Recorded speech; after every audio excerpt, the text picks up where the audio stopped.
one of this stood out, resistance to change. Mm-hmm. We kind of talked about that when we addressed, you letting go of your hair, that resistance to change. But I will bring this up, that it's that resistance to change is happening across the board with so many people. Often change is associated with loss or giving up. Like, oh, I failed, because why would I have to change this? I was already on this path. And then I was even speaking to my mother. My mother probably going to be like, girl, you always bringing me up. But I'm just like, this is my experience. My mother, it has been really desiring to remove emotional blocks, to see herself and to see the world differently. She was raised in an era where it was about accomplishing and performing and staying away from poverty.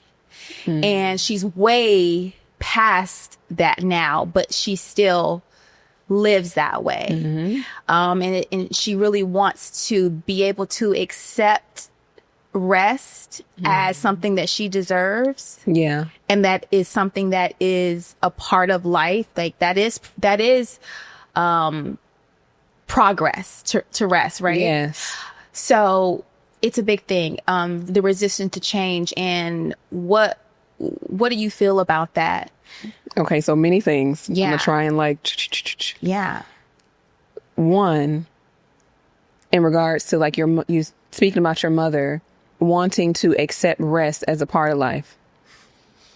So many women give themselves a hard time with not being able to rest.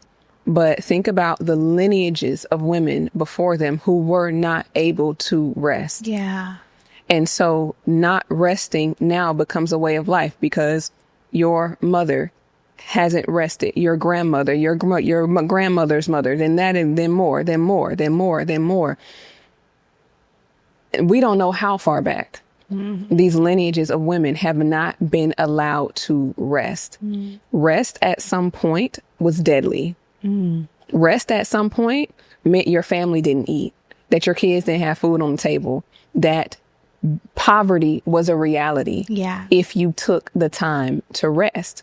So think about now the lineages of DNA that are ingrained, I'm going to say specifically in the bodies of women of color. Yeah. Where rest actually equaled poverty.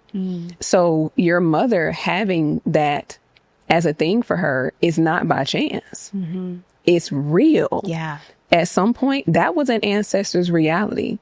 And so what's happening right now, I'll say I can only speak to I know that this is in the collective period, but I can only speak to the people that I work with, which is mainly the feminine collective. And what I've seen is so much of the things that are coming forth, like these changes that are desiring to be made because we are in different times now. Yeah. But a lot of that resistance is coming forth because there are these ingrained fears it's not even their fear. It's the ancestors' fear. It's the pattern. It's in the DNA. So I don't know how to rest. I really want to. What's going on? It's the things that are asking to be healed. You can imagine that there's an ancestor that's stepping forth and coming into the vessel and walking the story. Like the story is yours, but then you've got all of these other foremothers that are coming forth, and not in a way to drag you through it, but in a way that says, I'm giving you this. I'm giving you these experiences. Feel this, because the way to heal through it is to feel it. And I need you to walk this walk in order to free our lineage of this. So then again, speaking to your mother with her having that, your mother, you speak to the experience of so many women with wanting now to tap into their feelings again. Being emotional was deadly. There was no time. To feel. It was doing. It was survival. So again, now we're in a reality where that's not the case. But it's ingrained. So a lot of that resistance to change is this ingrained fear that says, what happens if I feel?